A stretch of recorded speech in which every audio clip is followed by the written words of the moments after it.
मी त्यांचे खूप आभार. पहिली पूजा झाली भगवंताची आणि आज त्यापेक्षाही मोठी महत्वाची पूजा जे शाहीर लोक कालचे आम्हाला चुकिया बनवण्यासाठी आले का भगवंताच्या पूजेपेक्षाही मोठी पूजा आहे म्हणते. तर ह्या ठिकाणी तुम्ही आम्ही सर्व मानव प्राणी भटकत आहो आणि भटकत राहणार.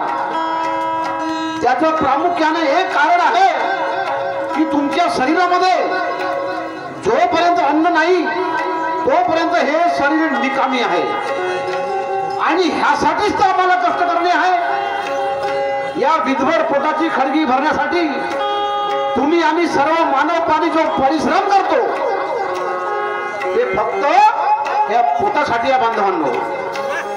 आणि जर मानवाला किंवा कोणताही प्राणी असो त्याला जर भूक नसती आणि पोट नसतं तर कामधंदे करण्याची काही गरज भासली नसती. म्हणून साधू संतांनी अन्नाला अन्न हे परब्रह्म असं म्हटलं गेलं आहे. आणि ज्यासाठी सर्व या पृथ्वीचा मानव प्राणी कोणताही व्यक्ती असो कोणताही पक्षी असो तर त्याचं भटकणार अन्नासाठी. आणि जर भूक नसती बांधवांनो तर भटकण्याची आणि कामधंदे करण्याची गरज भासली नसती. तर माझ्या इथं 1.5 एकर कास्तकारी आहे आणि त्या कास्तकारी मधून मी अन्नधान्य निर्माण करतो आणि बाईच्या मार्फत माझ्या घरवाईच्या मार्फत आणि माझ्याही मदतीनं ते बाजारला पाठवतो. तर ह्या ठिकाणी हा जनसमुदाय जमलेला आहे. तर माणसाची श्रीमंती टिकली नाही, श्रीमंत राहिला नाही आणि गरीब राहिला नाही. परिवर्तन होत गेला जीवनामध्ये चढ उतार होत राहते. अशी ही मानवाची जिंदगानी आहे. कोई दिन घोडा कोई दिन हाती और एक दिन पैदल चलना जी अशी मानवाची बघितली आपण. म्हणून जातो घरी माझ्या पत्नीला समजून सांगतो आणि जाते वेळी माझा मार्ग करमला पाहिजे ह्यासाठी काही गुणगुणत जातो.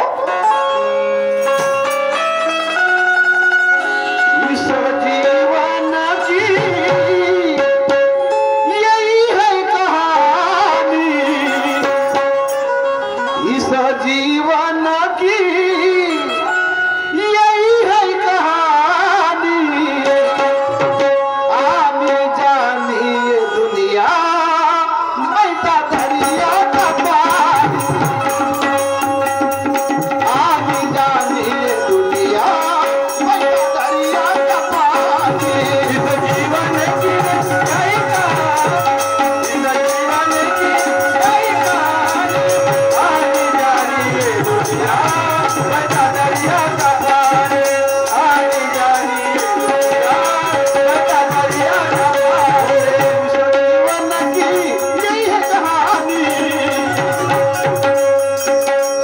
जीवन की यही कहानी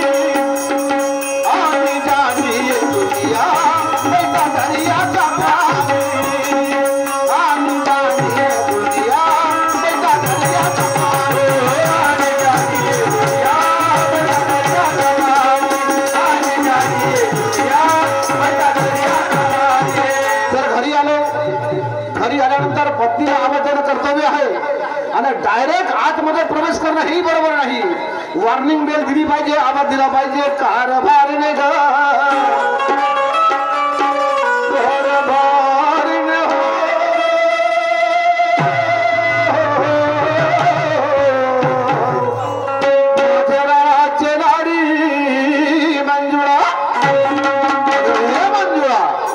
नाही बोलत ठीक आहे नको बोलू. मंजुळा अगे हे मंजुळा ए मंजुळा काय सांगू बाई जोरात ओरडून राहिले मंजुळा मंजुळा मंजुळा. घर डोक्यावर पडल्यासारखं वाटते बाई. भीतीच वाटायला लागली.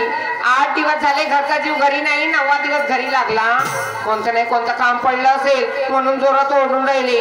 नवऱ्याच्या हाकेला टाव दिलं नाही, संसाराची रांगोळी झाल्याशिवाय राहणारच नाही बाई. कशा करता बोलवलं कुणास ठाऊक. घरातले सगळे काम धंदे आवर सावर केली. नुकतीच देवपूजेला बसली. देवपूजा करते, यांच्या हाकेला टाव देते ग.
पत्नी पूजेवर बसली आहे. पंढरीच्या पांडुरंगाचा जयगान गाते आहे. कानडा राजा पंढरीचा. वेदांनाही नाही कळला अंत पार ह्याचा. परा पचती वाचा वैखरी ह्याही पलीकडचा पांडुरंग. म्हणतात पंढरीचे पांडुरंग कमरेवरती हात देऊन उभे आहेत. कमरेवरती आणि म्हणतात, ए माझ्या भक्तांनो, हे माझ्या भाविक भक्तांनो, माझे हात कमरेवरती आहे. तुम्हाला माझे सांगणे आहे, तुझे आहे तुझ्यापाशी परी जागा फुललासी. तर पंढरीचे पांडुरंग म्हणतात, ज्या कमरेच्या खाली संसार आहे आणि वरून परमार्थ आहे. म्हणून संसारे करून परमार्थ साधवा न्यारा. त्यांनी परमार्थ साधवा सांगितलं. आपण थोडा प्रपंचाकडे वळूया. पत्नीला बोलतो, ए मंजुळा बाई, मंजुळा कारभारी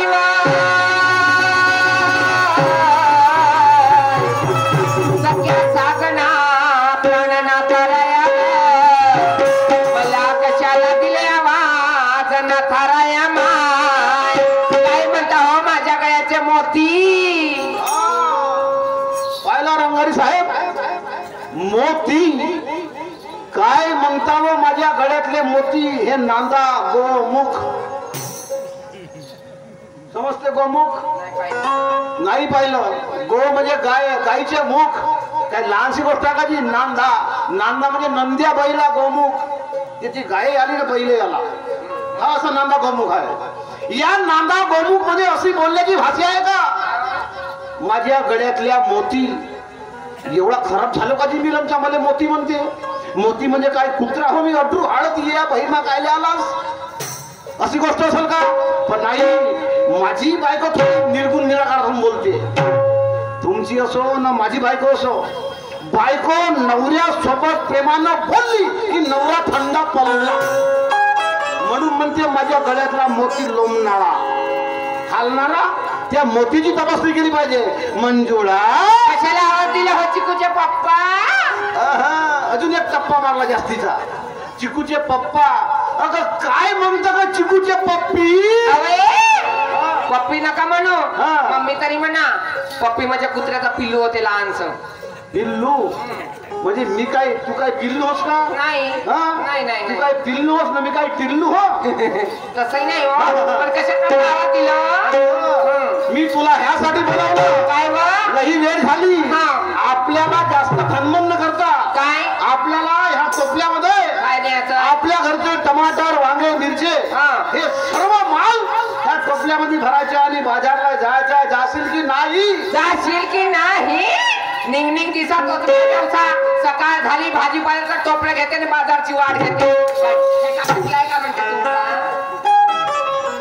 काय मला नाकात बोट टाकशील का? नाही तोंडात बोट टाकतो तुमच्या. तोंडातही बोट टाकतो तू? रोजच टाकतो तुम्हाला रोज जेवण चालून दे. बिलकुल यालाच म्हणतात पतीचं पत्नीचं प्रेम. मग नाही तर काय. बरोबर आहे. तर या आता थोडा मुद्द्यावर येतो आता. बोला बरं. हे टोपलं घेणं बाजारची वाट घे काय म्हणतो. ठेवलेलं आहे शेतीवाडीमध्ये. मी म्हणता का शेती 10 एकर वावरामध्ये जाऊन पाहिलं सोयाबीन काय कामाची शेती सांगायची. बरोबर आहे का नाही. हो म्हणतात का बाबाजी. बरोबर आहे. तुझा भावाजी हो ना तो काम नाही म्हणून म्हणते हो. माझा आधी सासरा होय. अरे त्याच्या बहीण मग तुझा सासरा तर माया आधी सासराच असेल. तुमच्या कसं काय ठेवलं नाहीये. बिना ढेकीचे किडेले वांगे तिचे टमाटर वाकड्या भेंड्या मिरचीला साड्या बोंबड्या रोग लागते. काय कामाची शेती. विकून टाकू. विकून टाका. साहेब ही माझी पत्नी नाही माझ्या घरचा हा समाज कल्याण मंत्री हो. आता मला समजून सांगून राहिला शेती विकून टाका. विका. आणि मी म्हणतो तसं करा. काय करा. काय करा. अगं मी म्हणतो या देशाचा प्रथम आणि शेवटचा राजा कोण झाला. या देशाचा राजा आहे नरेंद्र मोदीजी. तुमची नरम जगा पाहून मारीन. काहून का झालं. गेले. या देशाचा प्रथम राजा म्हणजे नरेंद्र मोदी. अगं मंजुळा का या ठिकाणी बसलेला हा आमचा कास्तकार हा आमचा प्रथम आणि शेवटचा राजा आहे. कोण आहे. कास्तकार पिकला तर सारा देश टिकला तर नाही बोलका खाली असते. काय सांगता व लंबा नाक करून चेपटा नाक करून. हा कास्तकार हा राजा फाटला धोतर फाटली फतईनेच्या वेळ आली तर झाडे लटकून मरते ना आत्महत्या करते. तुला माझ्यावर फक्त तासेरे मारणे काय ठेवलं नाही. मी सांगतो मंजुळा हे पाय. बरं तू बाजारला जात नाही म्हणतो. हो नाही. मग कुठं जात आहेस तू. अहो मी जाता दंडार पाहिले. थांब रे काना मग काना हे चालली दंडार पावलं खाऊ. काकाजी आता तुम्ही मुंडी हलवल्या. आता म्हणजे मी घरी आलो लई दिवसानं आणि हे दंडार पावलं जातो म्हणजे आमची दंडार. कायची दंडार. कायची तुमची दंडार. तुला नाही समजे. तुमची दंडार तर रोजचीच आहे सकाळ दुपार. आमच्या घरीचे दंडार आले. तुझ्या बहिणीचे 3 पोरं आले. माझ्या बहिणीचे 3 पोरं. माझ्या भावाचे 3 पोरं. 3 दुने 6. आणि तुझ्या बहिणीचे 2 पोरं किती झाले. 6 आणि 2 8. 8 ही संख्या सर्वात मोठी आहे. अरे बाप्पा. आणि 8ची पूजा होते हो. नाही का. आणि हे एवढी दंडार आमच्या घरी आली. याचं स्वयंपाक पाणी गरम करणं कोणाला किंगरी वाजवणे दाताची सोडलीस. मी दंडार पाहायला चाललो म्हणजे जाईन घरी राहून मला बोर वाटते. घरी राहते त्रास आला मला. दंडार पाहायला चालली. काय नांगाव गोमुख मध्ये मंडई भडकली व पक्षीच भडकली. पाहायला जाऊ नको. फक्त माल घेऊन बाजारला जा. चालली जा. नाही जात. काय ठेवलं नाही शेतीवाडी. असा धंदा निवडा ज्या धंद्यातून 2 पैशाची मिळकत येईल. आणि अशा गवताच्या खोपडीतून मस्त स्लॅबच्या बिल्डिंग मध्ये जाऊ. काय हो त्या भाजीपाला धंद्यात दिवसभर टोपला घेऊन फिरते तरी 200 रुपये नाही. गडग संत म्हणतात कांदा गुळा भाजी अवघी विठाबाई माझी. सारी भाजी सोडून गेली तुमची. कोणी खात नाही भाजीला. बरं का म्हणता मग तू. नवीन धंदा चालू केली लावणीचा. म्हणजे नवीन धंदा चालू केलं म्हणते. आग लावून कोणाला पेटवायचं आहे का. आग लावणी नाही हो मराठमोळी लावणी. सांग बरं मराठमोळी लावणी. ऐकावर तुम्ही. बोल माझ्या राणी. बसूनी पलंगी घ्या तुम्ही पानाचा विडा. प्रेमाने कुरवाडी ते सजना मिठीत घ्या.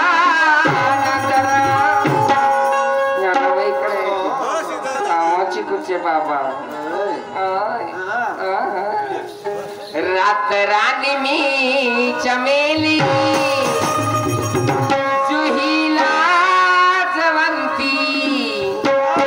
रात राणी मी चमेली जुहीला जवंती.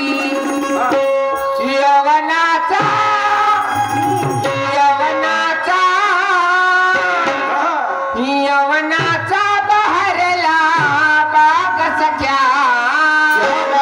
मोहरली कान. यवनाचा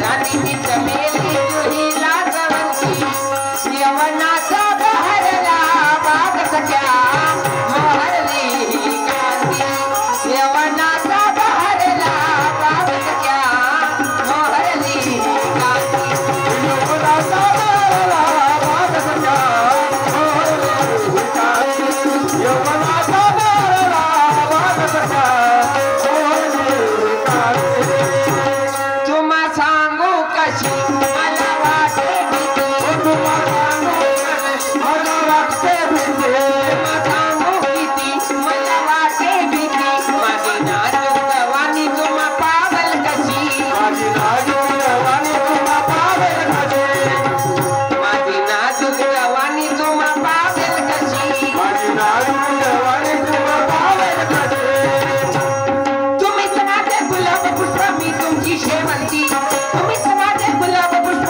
मी तुमची शेवंती नाही गो कसं तरी वाटतं कसं वाटते कसं वाटते तुम्हीच माझे गुलाब पुष्प मी तुमची शेवंती मी तुमची शेवंती मी तुमची शेवंती शेवंते चिकूचे बाबा ऐ, यवनात